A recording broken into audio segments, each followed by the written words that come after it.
ओम श्री सद्गुरुदेव भगवान की जय।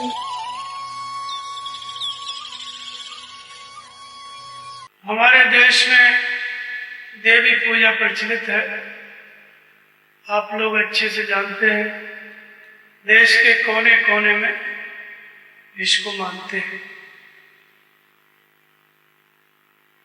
लेकिन पूर्व के शास्त्रों में वेद, उपनिषद, गीता, योग दर्शन, रामायण, इन सब में कहीं देवी पूजा का अधिक वर्णन नहीं आता है। फिर भी प्रचलित हो गई है और देवी के नाम पे भागवत भी अलग से बन गई। उसका भागवत का कहना है कि जितने भी महापुरुष हुए सब कुछ देवी से ही हुए और देवी सबसे श्रेष्ठ। भगवान राम, भगवान कृष्ण, बुद्ध और महावीर, जितने संत बोले सब देवी के अंश से हुए। इधर तुलसीदास जी कहते हैं दुर्गा अमित कोटि अरिमर्दन, भगवान राम के लिए ये करोड़ों दुर्गाओं के समान ताकतवर केवल एक परमात्मा है राम। करोड़ों सरस्वती के समान बुद्धि प्रदान करने में एक परमात्मा सक्षम है राम। शारद अमित कोटि चतुराई।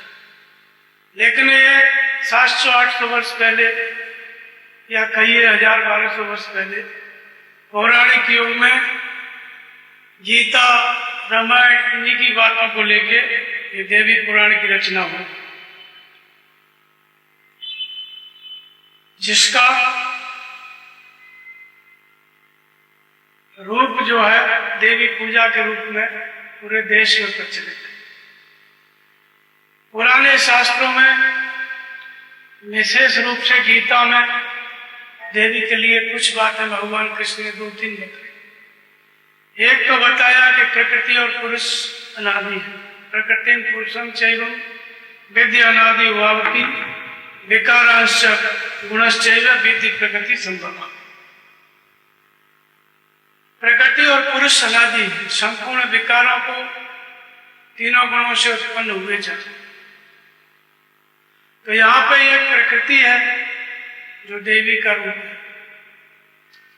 फिर भगवान कृष्ण ने कहा कि देवी ऐसा गुणमयी मम माया प्रवृत्तिया मामे वे प्रपद्यन्ते माया में काम तरंगते। ये त्रिगुणमयी मेरी अद्भुत माया है तो देवी, लेकिन इसकी पूजा नहीं करना है, इसका पार पाना है, इसको जीतना है, इससे ऊपर उठना है। तो देवी के पूजा के लिए ऐसा शब्द अलग से नहीं आया, ना अलग से किसी देवी का वर्णन आया। रामचरितमानस में 2-1 जगह आया है। पार्वती जी के लिए आया है बालकांड में, देव पूज पद कमल तुम्हारे और सुर नर मन सब कोई सुख। एक जगह पे ये आया है। कौशल्या ने भी पूजा की, पूजी ग्राम देव समनादा, वहां पे भी आया है। तो इन सबको समझेंगे। जो प्रचलित पूजा पद्धति है देवी के नाम पे भारतवर्ष में, राजस्थान में 6-7 देवियां हैं। वो कोई राजपूत की बेटी है, कोई चारण की बेटी है। जैसे 7 देवियों की पूजा होती है राजस्थान और गुजरात में मिला के, तो ये 7 लड़कियां जो हिंगलाज मंदिर है देवी का इस समय पाकिस्तान, उसमें सेविकाएं थी। इन 7 पे जो मुल्तान का सुल्तान था उसकी नजर थी, इनको अपनी रानी बनाना चाहता था। इनको 7 को गिरफ्तार कर लिया, जेल में डाला। किसी तरह वहां का जो पहरेदार था उसने इनको छुड़ाया, उसका एक पैर भी कट गया। फिर ये 7 राजस्थान में आई, गुजरात में आई। यहाँ पर जो है इनकी पूजा हुई। इनका अलग अलग नाम है। ये चारण की बेटी थी, 700 वर्ष पहले की बात, जो जगह जगह पे जिनकी मंदिर बने हुए। एक है करणी माता, ये मेहा चारण की बेटी थी, जोधपुर की। देशनोक में इनका मंदिर है। चूहे हैं, लाखों चूहे, दूध पीते हैं रोज। बहुत बड़ा सीरो बनता है, हलवा जिसको आप कहते हैं।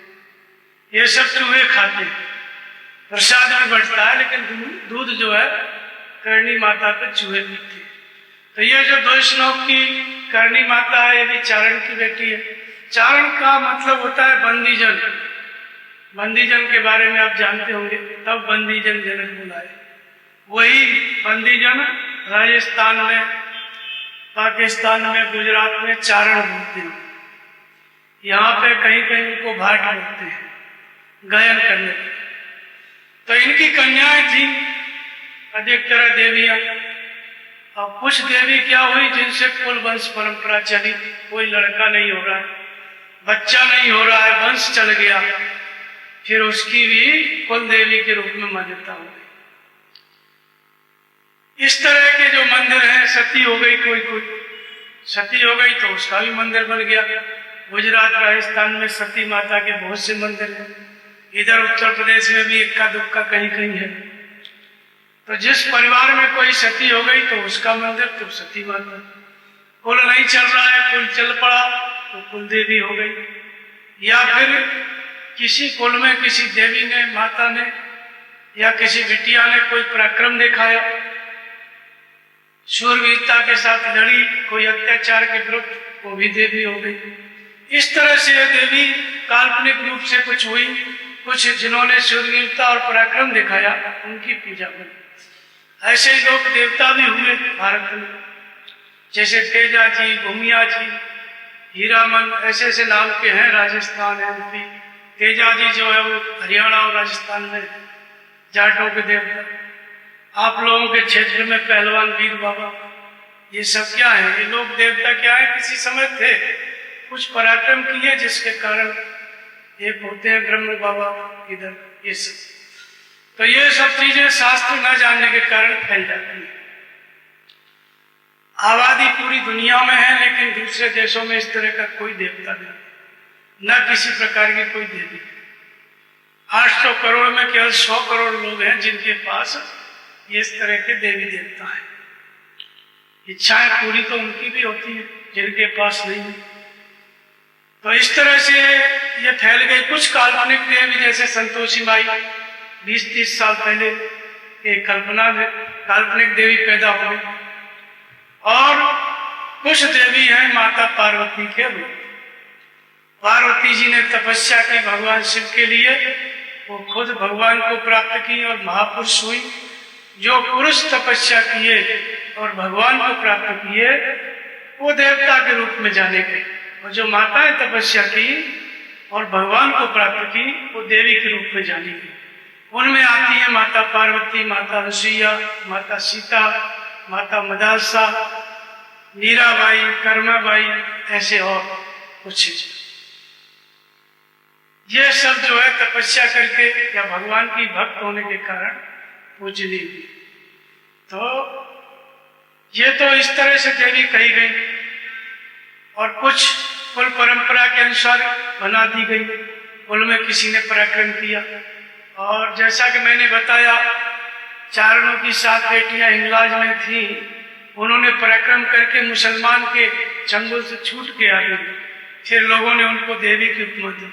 उन 7 के मंदिर हैं गुजरात और राजस्थान।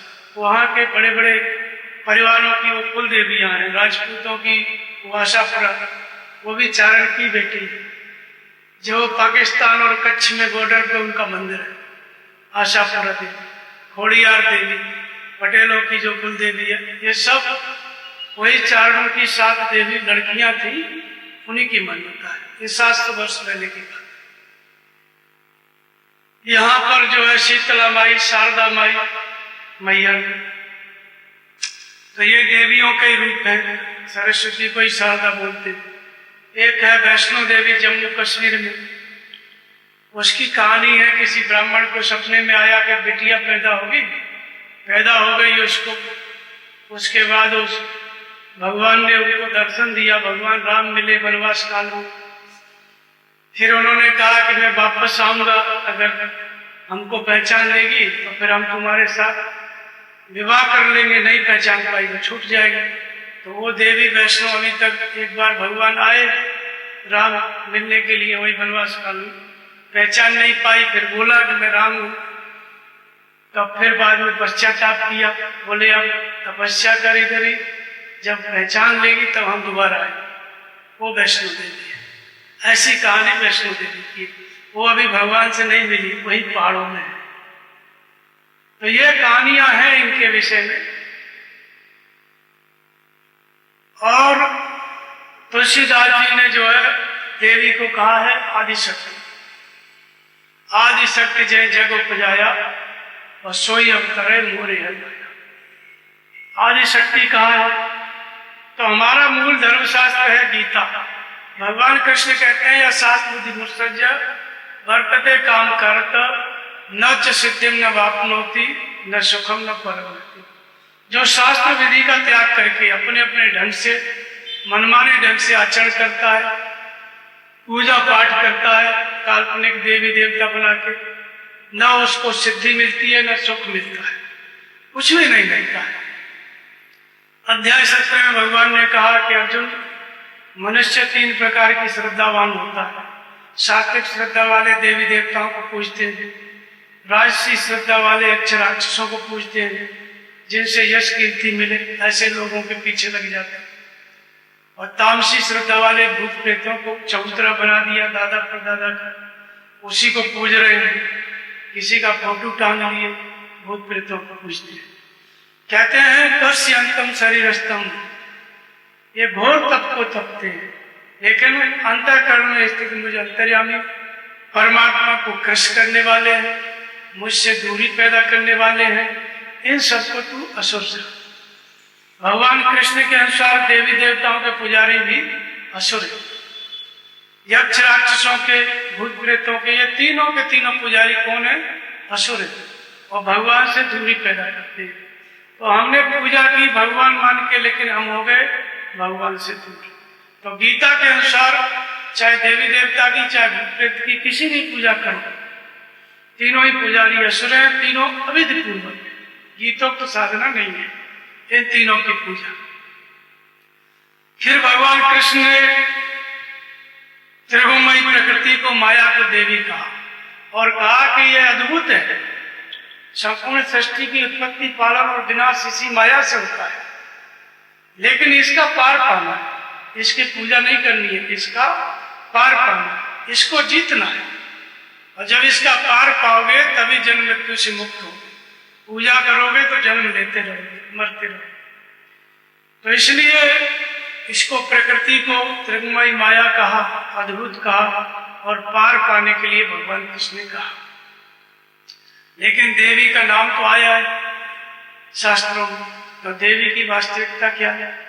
तो भगवान कृष्ण ने वर्णन किया, अध्याय 4 में कहते हैं, यज्ञ बताते हैं तो कि तुम इस यज्ञ के द्वारा देवताओं की वृद्धि करो और देवता लोग तुम्हारी वृद्धि करेंगे। एक दूसरे की उन्नति करते हुए परम श्रेय को प्राप्त हो जाओ।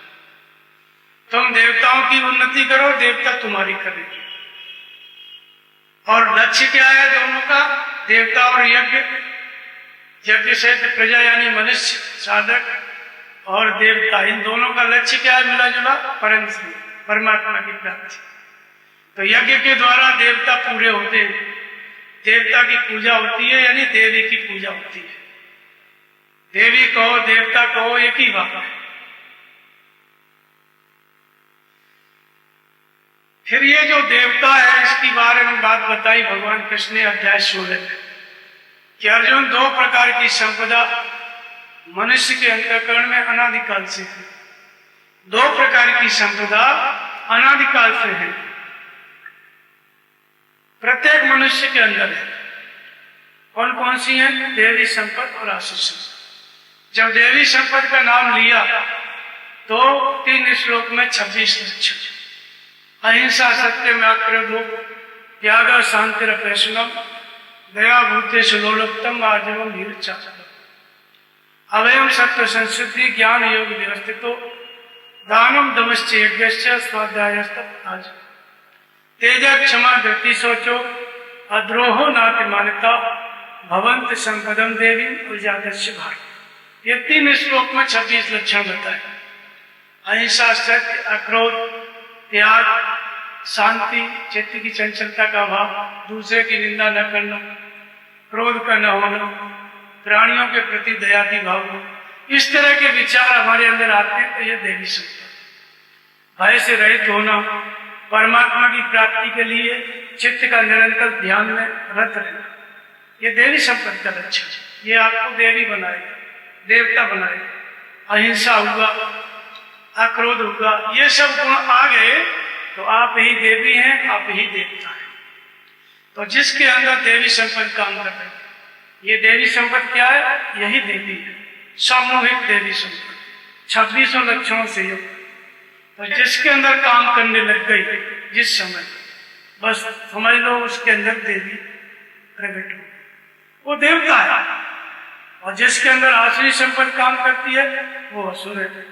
क्रोध है, कठोर वचन है, अभिमान है, दम्भ है, पाखंड है, ये आसुरी संपद है। ये दोनों प्रकार की संपदाएं हर व्यक्ति के अंदर है। तो भगवान कृष्ण ने इस देवी संपद को देवी कहा। और इसकी पूजा कैसे करना है? तो कहा कि तुम यज्ञ के द्वारा, ब्रह्मा जी ने प्रजा को रचा। प्रजा का मतलब आपको रचा। आपका शरीर जो है ये प्रजा है, इसकी रचना ब्रह्मा जी ने की और यज्ञ सहित रचा। यज्ञ सहित रचा का मतलब कि इसमें यज्ञ भगवान की प्राप्ति का साधन मौजूद है। तो इस यज्ञ को करके क्या करना है? तो कहते हैं देवताओं की पूजा करो, देवी की पूजा करो, देवताओं की वृद्धि करो। तो पूजा किसकी करना है? एक परमात्मा की। यज्ञ क्या है? एक परमात्मा की पूजा। और बढ़ेगा कौन? देवी। हम पूजा करेंगे भगवान की, यज्ञ नाम जप, यज्ञ रश्मि नाम का जप करेंगे, इंद्रिय संयम करेंगे, स्वाध्याय करेंगे, 14 प्रकार का यज्ञ गीता। उस यज्ञ से कौन बढ़ेगा? देवता। उस यज्ञ से कौन बढ़ेगा? कौन पूरा होगा? देवी। तो पूजा माने पूर्ण। पूजा करते हैं किस लिए? पूर्ण होने के लिए। तो देवी पूजा या देवताओं की पूजा का मतलब है पूर्ण करना। तो ये जो देवी संपद है ये पूर्ण कब होती है? जब भगवान की पूजा करते हैं तब। तो पूजा का विधान परमात्मा का, और उससे परमात्मा की पूजा से किसकी पूजा हो जाती है? देवी की, देवताओं की, सबकी। देवी संपद देवी है तो देवी संपद का बढ़ना देवी पूजा है। अलग से कोई मूर्ति बना के पूजा नहीं करना है। तो देवी संपद को बढ़ाने के लिए भगवान ने क्या कहा? कि यज्ञ का आचरण करो। गीता में कहा कि यज्ञ का आचरण करो। तो जो यज्ञ है वो क्या है? योग की विधि, भगवान से मिलने की विधि। ये यज्ञ क्या है? भगवान को प्राप्त करने की विधि, भगवान से बात करने की विधि, यज्ञ। तो कहते हैं इस यज्ञ का आचरण करो। यज्ञ को कार्य रूप देना, यज्ञ को करना है। इस कर्म का आचरण करो, यज्ञ का आचरण करो, और इससे किसकी प्राप्ति होगी? इससे देवी संपत्ति बढ़ेगी, देवी की पूजा होगी। और देवी संपत्ति बढ़ा के पहुंचना कहाँ है? परम श्रेय की प्राप्ति, परमात्मा की प्राप्ति। तो पूजा परमात्मा की करना है और उसमें अपने आप देवी की पूजा हो जाएगी और मिलेगा क्या? परमात्मा। तो जो देवी संपद है उसको बढ़ाना देवी की पूजा है। तो गीता में भगवान ने ये बात बताई कि अर्जुन तो देवी संपद को प्राप्त हुआ है इसलिए मुझे प्राप्त करेगा। अर्जुन के अंदर देवी संपद भरी हुई थी, इसलिए वो भगवान को प्रिय था। भगवान कहते हैं कि तू देवी संपद को प्राप्त हुआ इसलिए तू मुझे प्राप्त होगा। तो गीता हमारा धर्म शास्त्र है। बीच में अनेकों प्रकार की कुरीतियां आ गई, 4 जातियों में हमारा समाज बट गया, गीता के पढ़ने पर प्रतिबंध लग गया। गीता घर में रखना नहीं है, लड़का साधु हो जाएगा। बड़े बूढ़ों को तो पढ़ने दो, लड़के को नहीं पढ़ने दे रहे, लेकिन घर में ही नहीं रखना है। तो घर में नहीं रखना है तो सब लोग हो गए अंगूठा टेक धर्म के विषय में। धर्म के विषय में अंगूठा पढ़ते लिखते थे, पढ़ाई लिखाई की बात नहीं है। जब तक आप धर्म नहीं समझोगे तो पढ़े लिखे लोग भी ईसाई बन जा रहे हैं, बिना पढ़े लिखे भी बन जा रहे हैं। पहले मुसलमान बन गए, वो पढ़े लिखे ही थे, सब बन गए मुसलमान। तो पढ़ाई लिखाई का मतलब है कि धर्म नहीं समझते थे, धर्म का ज्ञान नहीं था। वो क्यों नहीं था? वो गीता न पढ़ने के कारण। गीता को पढ़ने से किसने रोका था?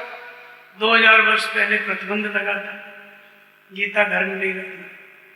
तो फिर क्या हो गया? फिर यही देवी देवता काल्पनिक ये पैदा हो गए, इनकी पुराणे पैदा हो गए। 18 पुराण व्यास के नाम पे और अनेक अनेक महापुरुषों के नाम पे पुराण बना दिए। मार्कंडेय पुराण, पद्म पुराण, विष्णु पुराण, ये सब पुराण है। न विष्णु पुराण को विष्णु ने लिखा है, न ब्रह्मा की पुराण को ब्रह्मा ने लिखा है, और न कोई पुराण मार्कंडेय जी ने लिखी। सब इनका नाम लेकर के गुरुकुलों में जो विद्यार्थी पढ़ते थे फिलॉसफी से, उन लोगों ने इस पुराण को लिखा है। तो इसलिए पौराणिक समय था 2000 वर्ष पहले। उसी बीच में ये देवी पूजा, बाहर मूर्ति बनाना, ये करना, ये प्रचलित हो गया। थी तो अंदर की वस्तु। भगवान ने देवी किसको कहा? देवी शंकर को कहा, प्रकृति को कहा, माया को कहा, और उसके पार पाने के लिए कहा, पूजा करने के लिए नहीं।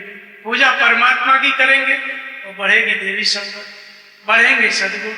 तो इन सदगुणों के बढ़ने को, देवी संपत्ति के बढ़ने को, इसको देवी पूजा कहते हैं।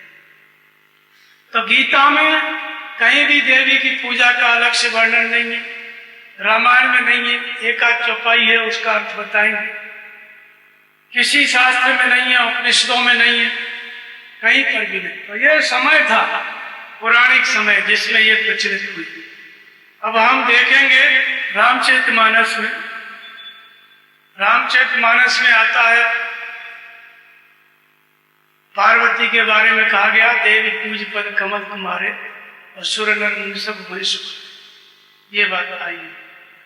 तो उसमें शंकर और पार्वती का विवाह का प्रसंग आया है, भगवान राम का धनुष तोड़ने का प्रसंग आया है, सीता जी उसमें पूजा कर रही है, वहां पर ये बात आई है। तो यहाँ पे देवी पार्वती के रूप में है, पार्वती के रूप में यहाँ पे वर्णन आया है। जय गज वर्णन खडानन माता, जगत जनन दामिन दाता, जय जय जय महेश मुख चंद्र चकोरी, जय जय गिरवर राज किशोरी, ये 4-5 नाम आए। गिरवर राज किशोरी मतलब हिमाचल की कन्या, गिरवर राज किशोरी। फिर भगवान शंकर से विवाह हुआ तो महेश की चंद्र चकोरी, महेश भगवान शिव की पत्नी। जय गज बदन खजानन माता, गणेश जी की और कार्तिकेय की माता जी, फिर जगत जननी।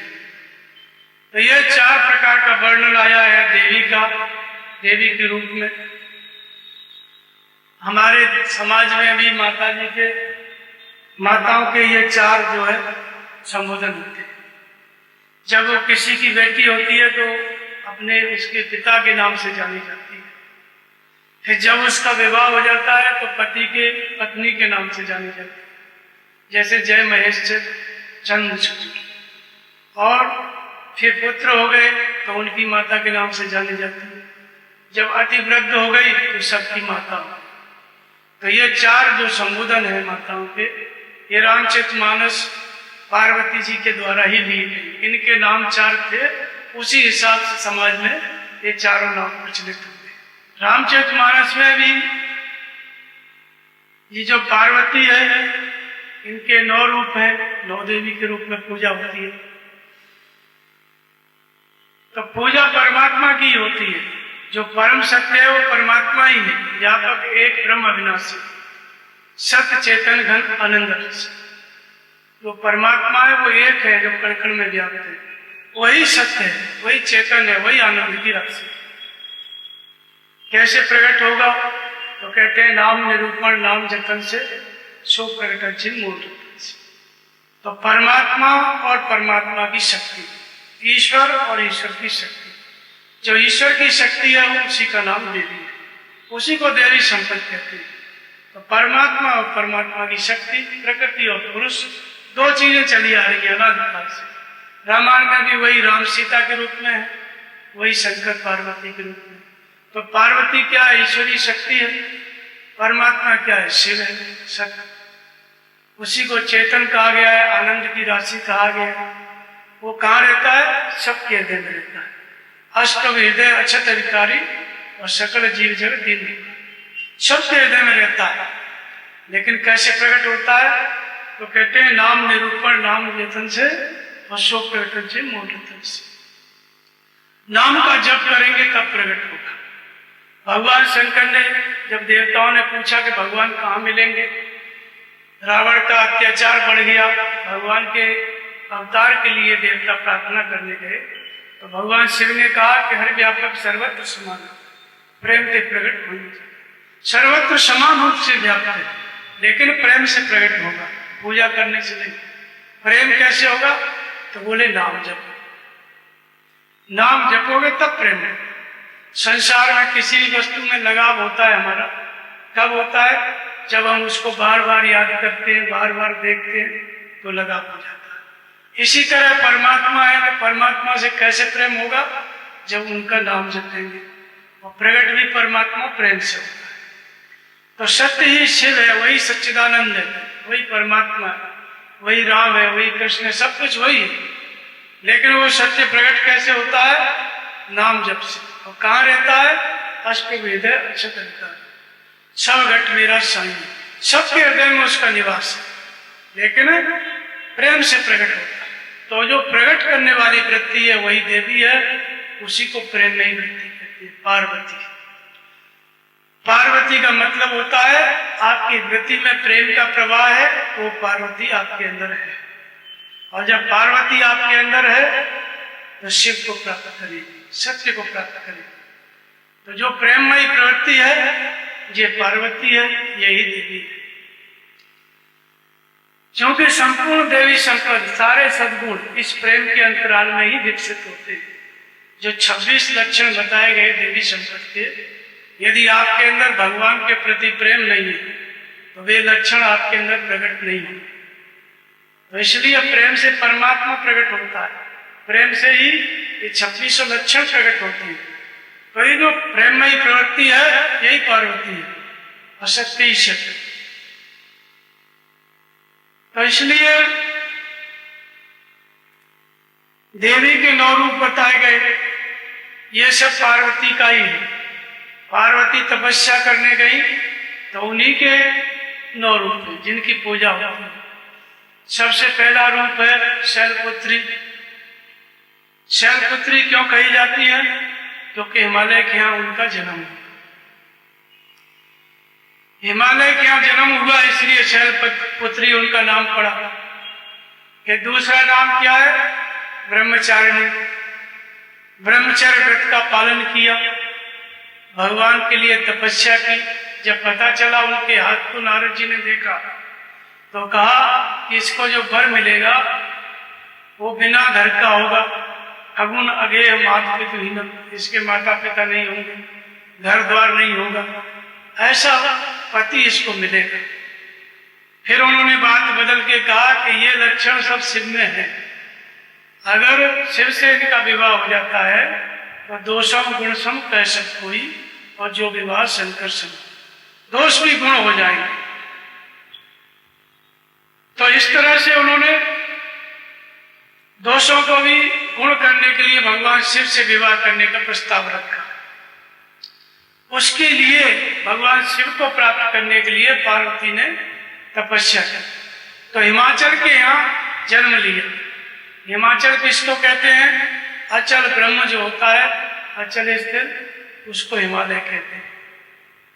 उसके द्वारा ही पार्वती का अर्थात प्रेम का जन्म होता है, इष्टोन्मुखी लगन का जन्म होता है। जब कोई भगवान की कथा सुनता है, परमात्मा त्रिकालज्ञ है, सर्वज्ञ है, बार बार सुनता है, तो भगवान के प्रति प्रेम उत्पन्न होता है। जब भगवान से प्रेम उत्पन्न होता है तो ऐसे महापुरुष मिलते हैं जिन्होंने भगवान की प्राप्ति कर ली, उनको शिव कहते हैं, सदगुरु कहते हैं। तो जब ऐसे महापुरुष मिल जाते हैं तो उनको हम देखते हैं तो हमारे अंदर परमात्मा का प्रेम होता है, परमात्मा के प्रति उनके गुणों को, ईश्वरीय गुणों को उनमें देखते हैं कि ये त्रिकालज्ञ है, ये अंतर्यामी है, ये सब कुछ है। तो जो देखता है तो जिज्ञासा होती है कि हम भी ऐसे बन जाए। तो परमात्मा महापुरुष के रूप में धरती पर रहता है, उनको देख करके हमारे अंदर प्रेम उत्पन्न होता है। इसलिए शैलपुत्री, पहला नाम क्या है? शैलपुत्री, अर्थात अचल जो ब्रह्म है, महापुरुष उसके स्वरूप है, उनको देख के हमारे अंदर परमात्मा के प्रति प्रेम उत्पन्न होता है। इसलिए पार्वती का नाम क्या है? शैलपुत्री। अब शैलपुत्री के बाद फिर दूसरा नाम होता है उनका ब्रह्मचारिणी। तो ब्रह्मचारिणी का मतलब होता है ब्रह्म की चर्या। एक तो माया का आचरण होता है, दिन भर सभी लोग करते हैं, एक होता है ब्रह्म का आचरण। ब्रह्म की चर्या, ब्रह्म का आचरण मतलब 24 घंटे ब्रह्म में जीना, रात दिन परमात्मा के चिंतन में जीवन यापन करना, भगवान के भजन में, ध्यान में, चिंतन में अपना पूरी आचरण पूरा का पूरा, वो ब्रह्म का आचरण। तो इसको क्या कहते हैं? ब्रह्मचर्य। तो पार्वती ने क्या किया? ब्रह्मचर्य व्रत का पालन किया, अखंड ब्रह्मचर्य व्रत का पालन किया। इसलिए किया सत्य को पाने के लिए। सत्य ही शिव है, उस शिव को पाने के लिए आप लोग क्या करते हैं? महापुरुष को आपने देखा, गुरु महाराज का दर्शन किया, आपको पता चल गया कि परमात्मा है हमारे अंदर। लेकिन अगर कभी प्रकट होगा तो वो ऐसा होगा जैसे गुरु महाराज, अगर कभी होगा प्रकट तो इस तरह का होगा। तो आपकी जिज्ञासा हो गई। अब इन्हीं में से किसी के मन में जिज्ञासा इतनी प्रबल हुई कि विरक्त हो गया, और विरक्त होकर के ब्रह्मचर्य पालन करने लग गया, तपस्या में रत हो गया। तो ये पार्वती का नाम क्या है? ब्रह्मचारिणी। तो वो जो पार्वती है वो तो उनका नाम पड़ा शिव को पाने के लिए ब्रह्मचर्य व्रत का पालन किया। लेकिन हम और आप क्यों पूजा करें उनकी? हमें भी उसी रास्ते पे चलना, इसलिए पूजा करनी है। पूजा करने का मतलब है कि जो पार्वती ने तपस्या की, वही तपस्या, वही भजन, वही साधना आपको करनी है। जब आप उस साधना को करेंगे तो आपके अंदर की देवी की पूजा हो जाएगी, यानी देवी संपद पूर्ण हो जाएगी। और वही हमारा उद्देश्य है कि सद्गुण आ जाए। त्रिकालज्ञता, सर्वज्ञता, अविनाशीपन, अहिंसा, अक्रोध, ये सारे सद्गुण आ जाए, इसी के लिए हम पैदा होते हैं। तो ये सब सद्गुण क्या है? ये देवी है, ये हमको देता है। ये देते हैं, क्या देते हैं? ये भगवान की प्राप्ति कराते हैं। इसलिए ये सब सद्गुण देवी संपद के अंदर आते हैं, देवी इनका नाम। तो इसलिए पार्वती क्या है? संपूर्ण वृत्तियों का पार पाने वाली वृत्ति, संपूर्ण संसार को पार करा दी, भव से मुक्त करा दी। इसलिए पार्वती वृत्तियों का पार, वृत्तियों का निरोध करा दी। वो वृत्ति क्या है? पार्वती। इसकी विशेषता बताई, व्याख्या की तुलसीदास जी ने। भव भव विभव पराभव कारण और विश्व विमोहन स्वस्व। भव भव विभव, यही पे वो चौपाई आई है, देवी पूज पद कमल तुम्हारे। तो ये देवी है, देवी संपद, इसी को पार्वती कहा गया, पहलमयी व्यक्ति कहा गया। तो सुर, नर और मुनि। सुर वो है, सुर माने जिसके अंदर देवी संपद काम कर रही, जो भगवान के मार्ग पर चल रही है, वो देव। जिसके अंदर देवी संपद काम कर रही है कौन है? देवता है। और नर कौन है? नर का मतलब होता है, मानस रोग का वर्णन किया तुलसीदास जी ने। काम, वात, कपलोभ, पारा, क्रोध, पित्त, नीच, छाती, जाड़ा, प्रीत करें जो तीनों भाई, वजह संयम, वात दुग्ध। एक व्याध बस मरे नर, ये असाध हो व्याध, और पीड़े संकट जीव जड़ सो किमलेस। नर एक ऐसी अवस्था है, काम, क्रोध, लोभ, ये आक्रामक के रूप में खड़े हैं। अगर टच कर दिए, ये नर ऐसी स्थिति है कि अगर प्रभावित हो गया तो नर नहीं बचेगा। अब प्रभावित हुए बिना काम, क्रोध, लोभ से लड़ रहा है, डटा हुआ है, इसको नर कहते हैं। तो नर मनुष्यों में भी एक विशेष स्तर है। ये तीनों भी, ये भी देवी की पूजा करता है। तो सुर, नर और मुनि, जो मन से इंद्रियां जिसकी मौन है, मनन कर रहा है, ईश्वरीय गुणों का मनन कर रहा है, चिंतन कर रहा है, अंतर्मुखी है, वो मुनि है। तो ये तीनों लोग किसकी पूजा कर रहे हैं? बोले देव पूज और कमल तुम्हारे। ये जो तीनों लोग हैं, इनका उद्देश्य क्या है? देवी संपद को बढ़ाना, सद्गुणों को बढ़ाना, ईश्वरीय गुणों को बढ़ाना। और ये ईश्वरीय गुणों का सामूहिक क्या है? प्रतिनिधित्व कौन करता है? ईश्वरीय शक्ति। देवी संपद, ये सद्गुण, इन सबका जो है, जो केंद्र क्या है? ईश्वर की शक्ति, ईश्वरीय शक्ति। तो सुर इसलिए भजन कर रहा है, ईश्वर को प्राप्त करने के लिए, ईश्वर की शक्ति प्राप्त करने के लिए, जिसको देवी कहते हैं। मुनि किस लिए चिंतन कर रहा है? वही ईश्वर की शक्ति प्राप्त करने के लिए, और नर भी ईश्वर की शक्ति प्राप्त करने। तो ईश्वर और ईश्वर की शक्ति, हमारे अंदर भी ईश्वर है, लेकिन ईश्वर की शक्ति हमें प्राप्त नहीं। ईश्वर तो है, जैसे समुद्र भरा हुआ है, अकाल पड़ जाए तो लोग प्यासे मर जाए। ईश्वरीय शक्ति क्या है? बरसात हो जाए, बरसात हो जाए तो खेतों को भी मिलेगा, पीने के लिए मिलेगा। तो ईश्वर और ईश्वर की शक्ति में यही है। ईश्वर तो सबके अंदर लबालब भरा है, लेकिन वो हमारे काम में नहीं आता, उपयोग में नहीं आता। जब उपयोग में आने लगता है, उसी का नाम ईश्वरीय शक्ति है, वही देवी है। तो उपयोग में कैसे आए? वो देवी संपद, वो सद्गुण, वो ईश्वरीय शक्ति हमारे कंट्रोल में, हमारे वश में हमें कैसे प्राप्त हो? उसके लिए जो आचरण किया जाता है वो देवी पूजा है, अर्थात आचरण परमात्मा का चिंतन, अलग से कोई देवी नहीं है। ये सद्गुण ईश्वरीय गुणों को बढ़ाने के लिए करना क्या है? वही नाम का जप, सद्गुरु का ध्यान। जिस महापुरुष के अंदर ये देवी संपद आ गई है, 2600 लक्षण विकसित हो गए हैं, वो महापुरुष क्या है? उसके अंदर ये देवी संपद है, उसकी देवी पूर्ण हो गई है। उनका हम ध्यान करेंगे तो हमारे अंदर ये लक्षण बढ़ने लगेंगे। उनको देख देख वो विवेकी है तो हमारे अंदर विवेक आएगा। वो अक्रोध है, क्रोध नहीं आता तो हम भी ध्यान करेंगे, हमारे अंदर भी ये गुण आएगा। वो अहिंसा के मार्ग पर हैं, हम ध्यान करेंगे तो हम भी होने लगेंगे। वो सत्य उनके अंदर प्रतिष्ठित है, सत्य में प्रतिष्ठित है, ध्यान करेंगे तुम भी सत्य में प्रतिष्ठित होने लगोगे। तो ये गुण उनके ध्यान से विकसित होते हैं और नाम के जप से। तो नाम जप को भी यहाँ पे ये भव भव विभव कहा गया। और जो देवी की पूजा है, ईश्वरीय शक्ति को, शांति को और भगवान से प्रेम, कौन नहीं प्राप्त करना चाहता? कौन नहीं चाहता कि हमारा प्रेम भगवान में हो जाए? क्योंकि परमात्मा प्रेम से प्रकट होता है। वही प्रेममयी वृत्ति, यही पार्वती है, यही देवी है, इसी को ईश्वरीय शक्ति कहते हैं। क्योंकि प्रेम हो गया तो सारी शक्ति एक जगह केंद्रित हो जाती है। प्रेम हो जाता है तो सारी शक्ति जो है चित्त की एक जगह केंद्रित हो जाती है। संसार में भी किसी को मोह हो जाता है तो उसको शरीर का भी ख्याल नहीं रहता, वहीं पर केंद्रित हो जाता है। ऐसे ही भगवान में प्रेम हो गया तो सारी शक्ति एक जगह केंद्रित हो जाती है। तो इसलिए इसको देवी कहा गया। तो जो देवी शपथ जिसके अंदर कार्य कर रही है वो भी ईश्वरीय शक्ति पाना चाहता है। जो मनन कर रहा है मुनि, वो भी ईश्वरीय शक्ति पाना चाहता है। और जो नर है, जो माया रूपी नारी का जिस पर प्रभाव नहीं पड़ रहा है, वो भी ईश्वरीय शक्ति पाना चाहता है, अर्थात ईश्वर को पाना चाहता है। ईश्वरीय शक्ति अलग से नहीं मिलेगी, ईश्वर मिलेगा तब उसकी शक्ति मिलेगी। तो इसलिए तीनों लोग इस देवी की पूजा करते हैं, न कि बाहर की मूर्ति वाली देवी की, न कि तीनों लोग जाके पुजारी बनते हैं मंदिर में। ऐसा नहीं होता है। बुद्ध ने तपस्या किया, किसी देवी की पूजा नहीं। तो ये देवी पूज पद कमल तुम्हारे, सुर नर मुनि सब होने सुखाए, सुख को प्राप्त होते हैं। इसी देवी को, इसी पार्वती को कहा गया भव भव विभव पराभव कारण। ये पार्वती क्या है? ये प्रेममयी वृत्ति क्या है जो परमात्मा को प्रकट करती है? तो कहते हैं भव भव विभव। भव माने संसार।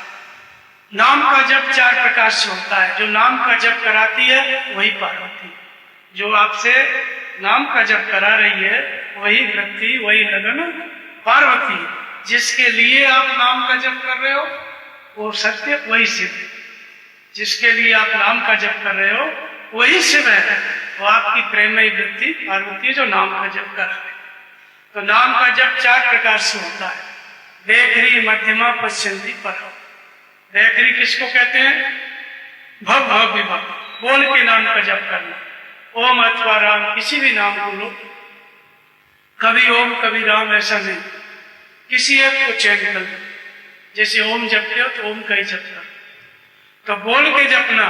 जैसे ओम ओम ओम, हम भी सुने, पास में बैठा है वो भी सुन, इसको वैखरी कहते हैं। इसको क्या कहा गया? भव। भव का मतलब संसार होता है। संसार एक को आप बाहर देखते हैं, ये संसार नहीं है। भव माने होना। आप जो होना चाहते हैं वो आपका संसार है। आप जो अतीत में हो चुके हैं वो आपका संसार है। वर्तमान में जो आप हैं ये भी आपका संसार है। तो इस भव का मतलब होता है होना। जो कुछ होना आप चाहते हैं वही आपका संसार है। जहां तक जिसकी इंद्रियां और मन फैले हुए हैं होने और करने के लिए, वही हमारा संसार है। तो नाम जब आप करने लगेंगे तो आपके मन में भव रहेगा। बैखरी से जपोगे तो आपकी समस्या रहेगी कि मन नहीं लग रहा, तो भव क्या रहता है? संकल्प के रूप में रहता है। नाम जपते रहोगे, विचार चलता रहेगा। नाम जपते रहोगे, विचार चलता रहेगा। इसलिए इसको क्या कहा गया? भव। ये पार्वती की शुरुआत है, यहाँ से वृत्तियों के निरोध की शुरुआत है, सत्य को प्राप्त करने की शुरुआत है, देवी की पूजा की शुरुआत।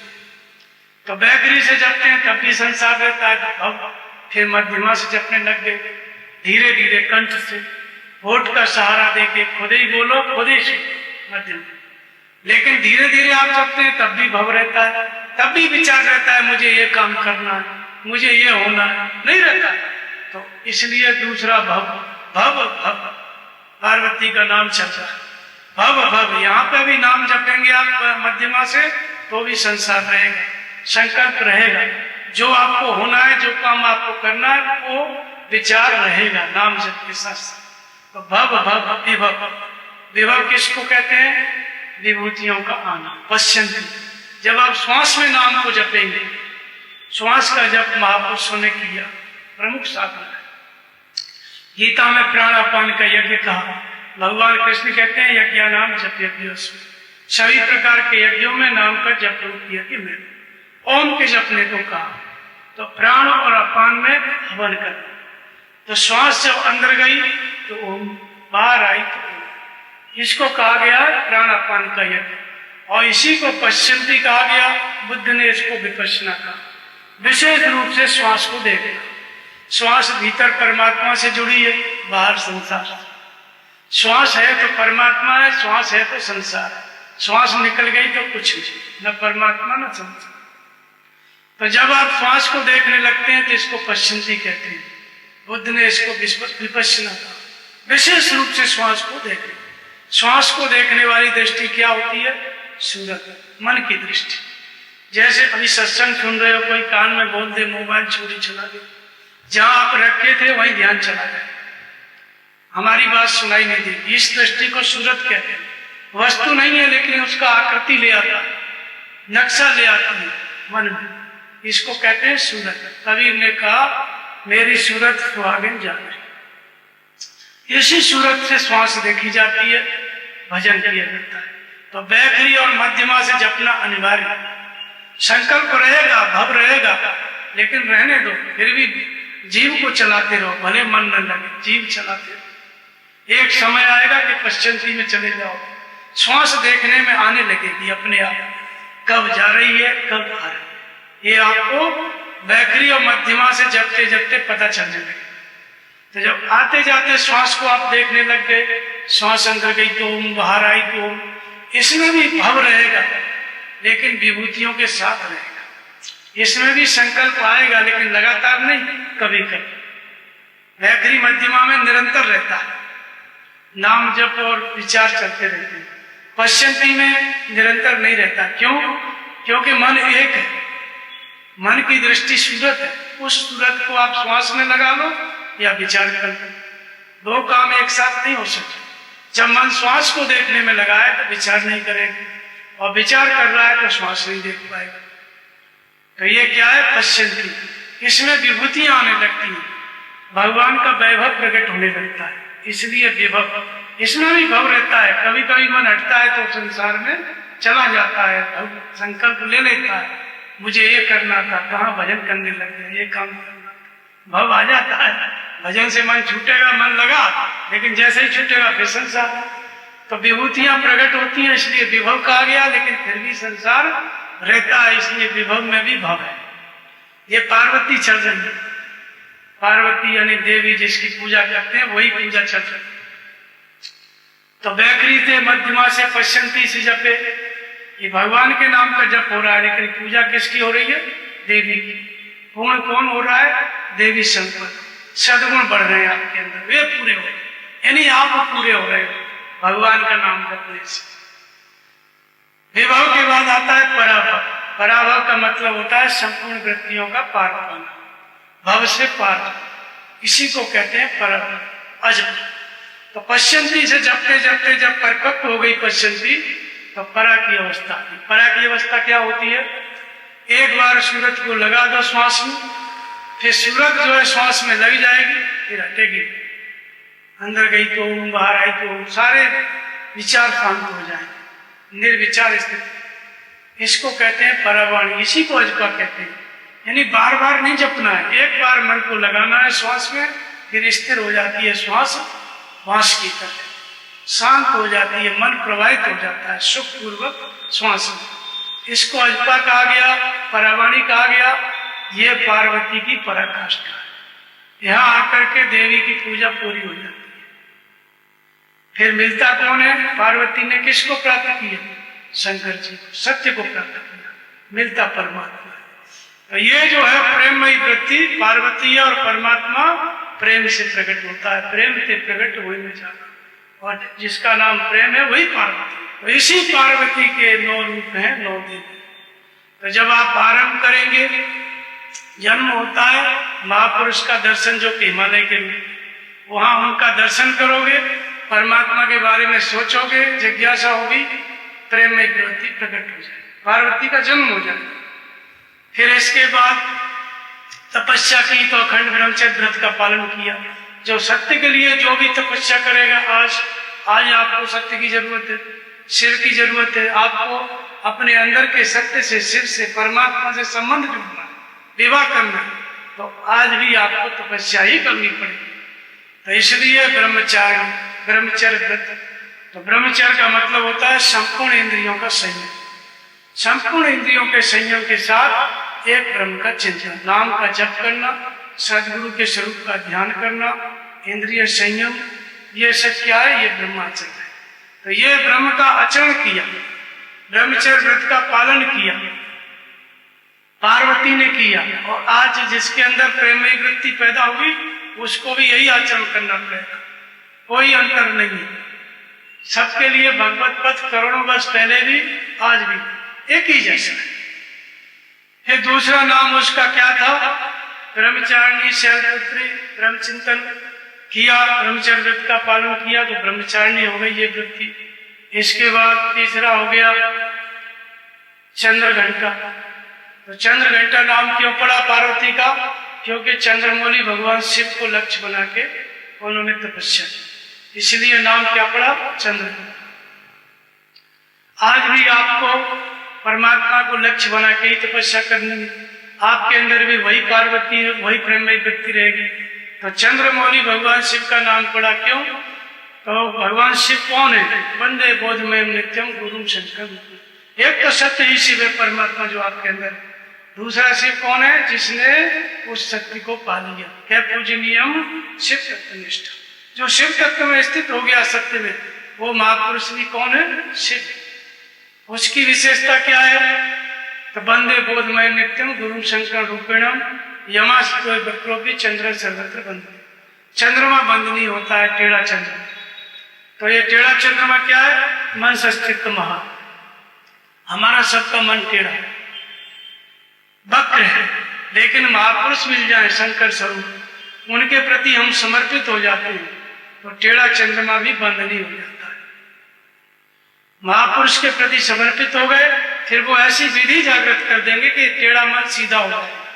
जैसे वाल्मीकि थे, मन बहुत टेढ़ा था, लेकिन सीधा कर दिया सप्त ऋषियों ने। वाल्मीकि वही ब्रह्म समाधि। ये सप्त ऋषि कौन थे? ये शंकर थे। ऐसे ही महापुरुष के अंदर ये पावर होती है कि आपको वो ऐसी विधि प्रदान कर देगा जिससे आपका जो मन है वो सीधा हो जाएगा, विकृत नहीं। विकृत मन सीधा हो जाएगा, शांति प्रदान करने वाला हो जाएगा। तो चंद्रघंटा इसलिए नाम पड़ा। और चौथा नाम पड़ा कुष्मांडा। कुष्मांडा का मतलब होता है ब्रह्मांड की ध्वनि। ब्रह्मांड की ध्वनि गूंजने लगी। तो जब पार्वती तपस्या करने लगी तो उनको आकाशवाणी हुई कि पार्वती तब की न पा, आकाश गूंजने लगते। तो आकाश की जो गूंज होती है ब्रह्मांड की, उसके कारण कुष्मांडा नाम पड़ा, उसको कुष्मांडा कहते हैं। तो पार्वती के अंदर भी ये गूंज हुई, तपस्या करते करते आकाशवाणी हुई कि तब पूरा हो गया, भगवान की प्राप्ति होगी। तो इसी तरह से आज भी कोई तपस्या करेगा, भजन करेगा। परमहंस महाराज को आकाशवाणी हुई कि इस मंदिर में गुरु महाराज है, और कई बार आकाशवाणी हुई बीच बीच में। तो ये क्या है, एक कुष्मांडा मतलब ये उसी प्रेममयी वृत्ति भजन करते करते ये चौथा स्तर आ गया। कुष्मांडा के बाद होता है कात्यायनी। कात्यायनी का मतलब होता है कर्म करके ही ये स्थिति मिलती है। पार्वती ने तपस्या किया, नियत कर्म किया, साधना की, तब भगवान को पाया।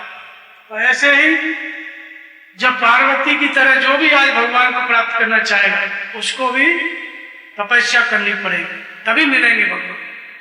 तो कर्म करके ये स्थिति मिलती है, इसलिए कात्यायनी नाम पड़ा। बिना कर्म किए अर्जुन ने तो पूर्व में कोई पाया है, भगवान कहते हैं, और न भविष्य में कोई पाएगा। तो नियत कर्म का आचरण करके ये स्थिति मिलती है, इसलिए कात्यायनी नाम पड़ा। तो ये आंतरिक साधना चल रही है, न कि अलग अलग 9 देवी। फिर आता है स्कंद माता। स्कंद माता माने खजानन, जय गज बदन खजानन माता। जो कार्तिकेय थे उनकी माता थी, उनको 6 सिर थे, तो कार्तिकेय की माता, इसलिए खजानन माता, स्कंद माता नाम पड़ा। लेकिन जो भी भजन करेगा, 6 विकार होते हैं, 6 ऐश्वर्य होते हैं, विवेक, वैराग्य, संयम, तेज, प्रज्ञा। जो 6 ऐश्वर्य हैं यही 6 सिर हैं कार्तिक के। और जो तारक असुर था उसको जो 6 विकार थे उसको भी 6 सिर थे, तारक असुर। तो काम, क्रोध, लोभ, मद और मत्सर, ये 6 विकार हैं। इनको काट के विवेक, वैराग्य, संयम, तेज, प्रज्ञा विकसित हो गया, तो स्कंद माता एक प्रकार की भगवान की विभूति है, गुण है, गुणों के कारण नाम पड़ गया स्कंद माता। और पार्वती और शंकर जी के विवाह के बाद पुत्र हुआ खटानन, इसलिए नाम पड़ गया स्कंद माता। अंदर भी ऐसा होता है। स्कंद माता के बाद फिर आती है काली, इसको कालरात्रि भी कहते हैं। तो काली इसलिए नाम पड़ा कि काल को भी पराजित कर दिया, इसलिए काली नाम पड़ा। और काली के बाद महागौरी। तो महागौरी का मतलब होता है कि जब काल की जो गति है वो समाप्त हो जाती है, काल पीछा छोड़ देता है, तो महागौरी माने शरीर से गोरा नहीं, ज्योतिर्मय जो परमात्मा है वो सहज प्रकाश स्वरूप है। हमारी वृत्ति उसी परमात्मा से संयुक्त हो जाती है, इसलिए महागौरी। और जब परमात्मा प्राप्त हो गया तो परम सिद्धि प्राप्त हो गई, तो सिद्धिदात्री। परम सिद्धि को प्राप्त कर लेता है तो दूसरों के लिए सिद्धि का प्रेरणा स्रोत बन जाता है। इसलिए 9वां नाम क्या है, सिद्धिदात्री। तो ये एक ही परमात्मा को प्राप्त करने की साधना के 9 स्तर है, इसलिए 9 देवी। तो 9 देवी में ये 9 स्वरूप थे। इसके बाद वो 3 और दृष्टांत थे। एक महिषासुर का था, एक शुंभ निशुंभ कुमारा वो था, और एक था मधुकैटभ का। ये 3 और दृष्टांत थे। तो महिषासुर जो था बहुत बड़ा असुर था, सब देवताओं को जीत लिया, और उसका आतंक इतना फैल गया कि सारे देवता हार गए, कोई उसको जीत नहीं पा रहा था। सब प्रार्थना किए ब्रह्मा जी के पास, भगवान विष्णु शिव सब इकट्ठे हो। क्या किया जाए? तो सबने मिलके अपना अपना तेज दिया, सबने मिलके अपना अपना तेज दिया। सभी देवताओं के तेज से ये देवी पैदा हुई, जिसको कहते हैं महिषासुर मर्दिनी, जिसमें सभी देवताओं का अंश था। सबने अपने अपने हथियार दिए। यमराज ने दंड दिया, इंद्र ने वज्र दिया, विष्णु ने चक्र सुदर्शन दिया, ब्रह्मा ने भी अपना दिया। ऐसे सब देवताओं ने अपने अपने अस्त्र शस्त्र दिए, तब ये देवी तैयार हुई, जिसको आप महिषासुर मर्दिनी देते। अब प्रश्न उठता है कि ये है क्या, और ये देवता क्यों नहीं जीत रहे थे? जब भी कोई भजन करता है, जब तक देवी संपद संयुक्त नहीं है तब तक कभी भी पार नहीं पा सकता। तो इसलिए देवता लड़ रहे थे, लेकिन महिषासुर विजयी हो। फिर क्या हुए, सब देवता इकट्ठा हो गए, यानी सबने एक शक्ति प्रदान की, सबका एक रूप हो गया, सब इकट्ठे हो गए। तो इकट्ठे हो गए तो फिर विजय हो गई। तो देवी क्या है? संपूर्ण देवी संपद का सामूहिक रूप, संपूर्ण देवी संपद का सारे सद्गुणों का सामूहिक रूप। ये क्या है? ये देवी है। तो महिषासुर का मतलब क्या है?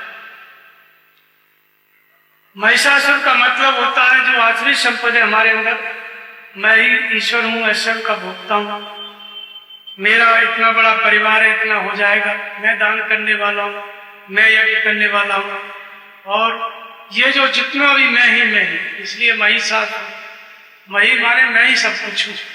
तो मही एक तो पृथ्वी होती है, एक शरीर भी पृथ्वी है। तो शरीर जो पृथ्वी है, इसमें जब तक अहंकार है, मोह है, तब तक महिषासुर काम कर रहा है। और जब तक मोह रूपी महिषासुर काम कर रहा है, तब तक इसमें क्या करेंगे?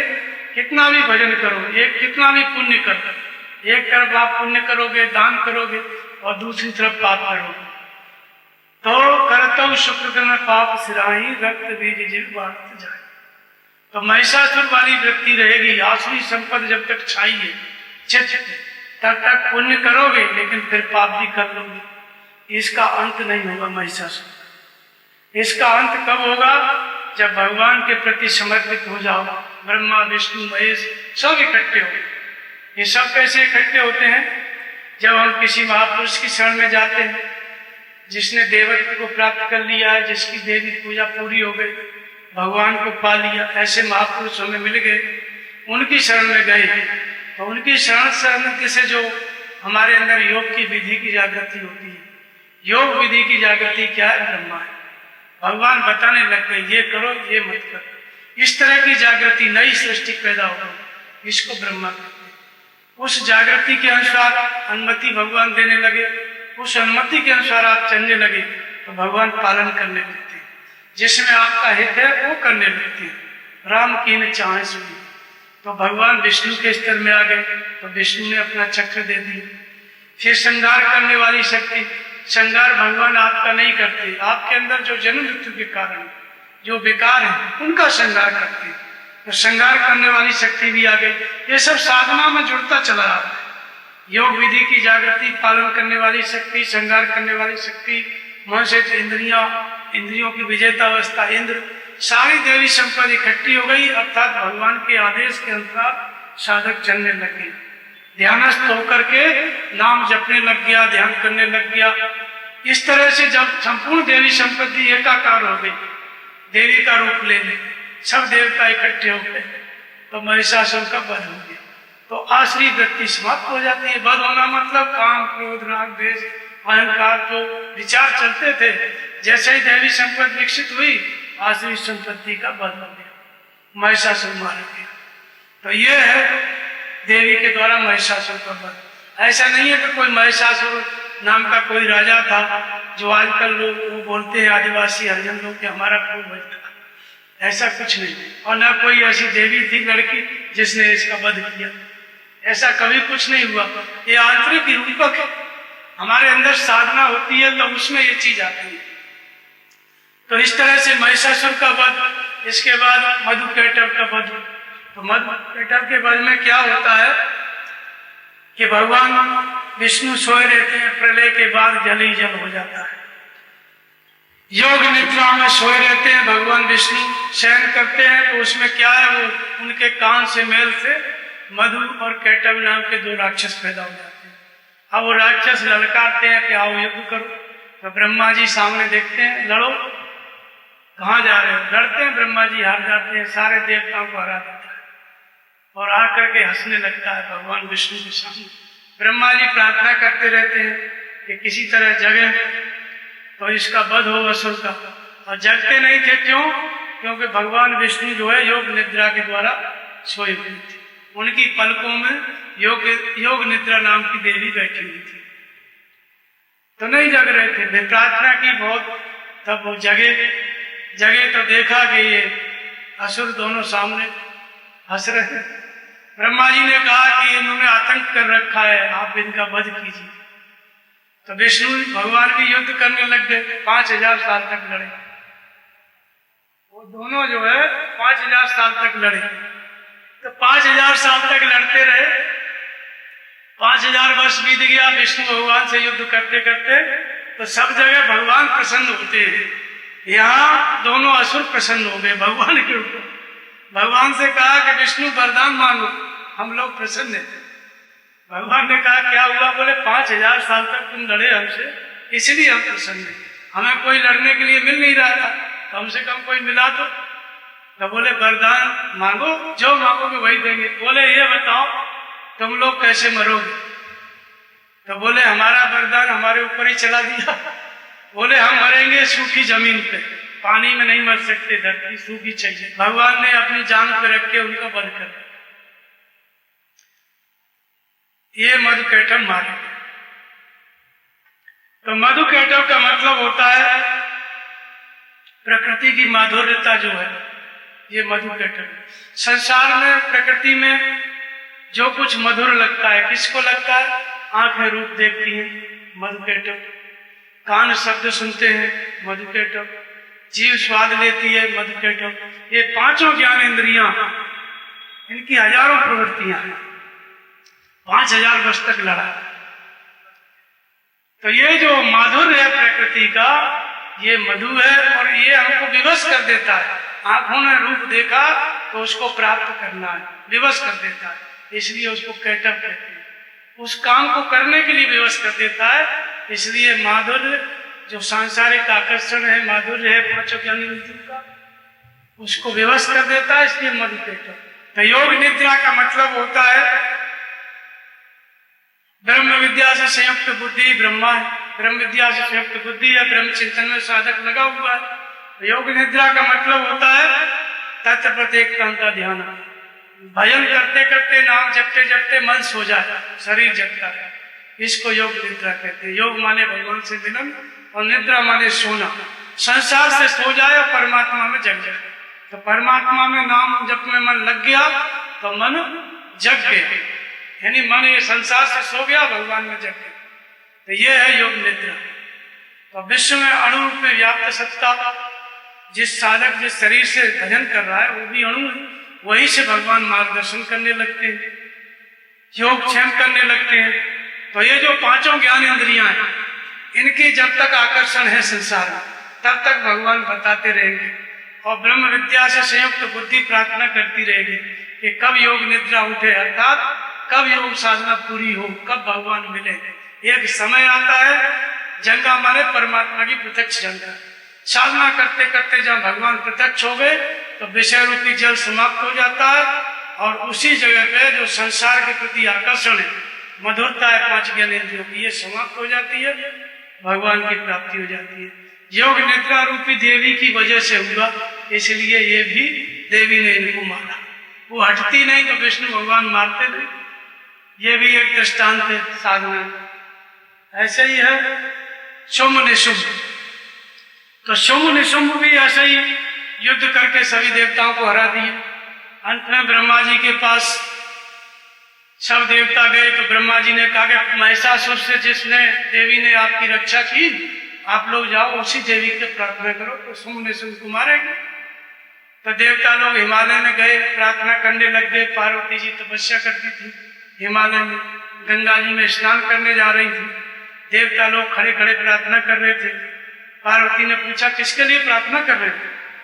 तो पार्वती के अंदर से एक कंकाल निकला, पुतला निकला, अंदर से निकला, अंतर कोष से जन्म लिया। जैसे आजकल खिलौना नहीं होता है, वैसे ऐसे जन्म ले ली। तो उसका नाम कोषकी था। कोषका से जन्म ली इसलिए कोषकी, उसी का नाम काली पड़ा। तो हड्डी हड्डी कंकाल था, जीभ निकली हुई थी और आंखें लाल लाल, ऐसा कंकाल जैसा रूप प्रकट हो गया। तो पार्वती से उस कंकाल ने कहा कि ये लोग मेरी प्रार्थना कर रहे हैं। बोले वो किस लिए? बोले इनका काम है। फिर उस काली ने क्या किया, शुंभ और निशुंभ दोनों लड़ने के लिए आए। उसके सेनापति आए, धूम्र विलोचन, रक्तबीज सब आए। उन शुंभ निशुंभ जो थे उनकी विशेषता थी कि बहुत सुंदर था। शुंभ जो दैत्य था बहुत सुंदर था। तो देवी को कहा कि हमारा ये सब राजपाट ले लो, हाथी घोड़ा ले लो। लालच दिया, लालच दिया तो काली और विकराल रूप ले गई, और विकराल रूप लेकर के हाथी घोड़ा जो कुछ उसने दिखाया उसकी सेना सबको खा ली। खा करके और विकराल हो गई और उस शुंभ और निशुंभ का वध भी कर दिया। फिर काली रुक नहीं रही। भगवान शंकर जो है देखे कि ये तो रुकी नहीं रही, नीचे लेट गए तो जैसे ही पैर पड़ा काली रुक गई, फिर उसकी जीभ निकल गई, काली विलीन हो गई, फिर वो महागौरी के रूप में प्रकट हो गई। यह दृष्टांत। तो इसमें शुंभ और निशुंभ,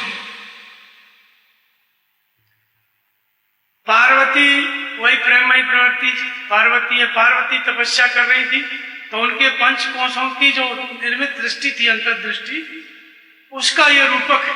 कैसे उन्होंने काल पे विजय प्राप्त की, उसका रूपक। काली माने काल रात्रि, जो काल के लिए भी रात्रि है। तो काली का मतलब होता है काल पर विजय की अवस्था। तो काल क्या है? काल काल सब कोई कहे, कालम चीने कोई, जितनी मन की कल्पना काल का आदर्श। जो मन की कल्पना होती है वो काल होती है। तो मन क्या क्या कल्पना कर लेता है वो सब काल के अंतर्गत आता है। और एक एक कल्पना, एक एक शरीर है, उसी कल्पना से जन्म लेना है, मरना है, तो इसलिए काल। तो बहुत सुंदर था। तो ये क्या है? सांसारिक सौंदर्य। शुंभ क्या है? सांसारिक सौंदर्य। सांसारिक सुंदर इतना है सुंदरता कि सब लोग इसी में फंसे हुए हैं। लेकिन प्रेममयी प्रवृत्ति पार्वती है, भजन करते करते कैसी अवस्था आ गई कि उनका रूप काला हो गया, और जो कुछ उन्होंने बताया उससे अरुचि पैदा हो गई काली के अंदर। यानी उसने आकर्षण दिया, प्रलोभन दिया कि ले लो, लेकिन उनको अरुचि हो गई, वैराग्य हो गई। तो जो संसार के आकर्षण से विरक्त होगा उसी के अंदर काल पर विजय प्राप्त करने की क्षमता है। तो जब सांसारिक सौंदर्य से आकर्षण नहीं है, विरक्त हो गया, पर वैराग्य की स्थिति हो गई, तो शुंभ निशुंभ का वध हो जाता है और काल पर विजय प्राप्त हो जाती है। फिर मन में कोई संकल्प नहीं रहता है। तो काल का रूपक है विद्या और अविद्या, प्रकृति। तो पहले अविद्या को समाप्त करती है देवी, फिर विद्या मतलब देवी प्रवृत्ति साधना, उसकी भी जरूरत नहीं रह जाती है। तब उसकी जरूरत नहीं रह जाती है तो शंकर जी के ऊपर पैर रख दिया। शंकर जी कौन है? शिव तत्व। शिव तत्व क्या है? शुभ और अशुभ दोनों का संहार हो गया। जब दोनों का संहार हो जाता है, हृदय शमशान हो जाता है, शिव तत्व की प्राप्ति हो जाती है। तो महाकाली भी विलीन हो गई। काल पे विजय प्राप्ति के पश्चात इस शिव तत्व की स्थिति हो गई तो काली विलीन हो गई। इसकी जरूरत ही नहीं है, भजन की आवश्यकता नहीं। तो आगे क्या मिला? ज्योतिर्मय तत्व परमात्मा, महागौरी। तो महागौरी मतलब ज्योतिर्मय शिव तत्व से परमात्मा से श्रेष्ठ हो गई, इसलिए महागौरी। परम सिद्धि को प्राप्त कर लेता है तो सिद्धिदात्री, दूसरे को भी सिद्धि की प्रेरणा कर देता है। तो ये 9 रूप थे। ये तो इनका तीनों कथानक था जो आंतरिक है। तो यही सब देवी पूजा है। बोलिए श्री सद्गुरुदेव भगवान की जय।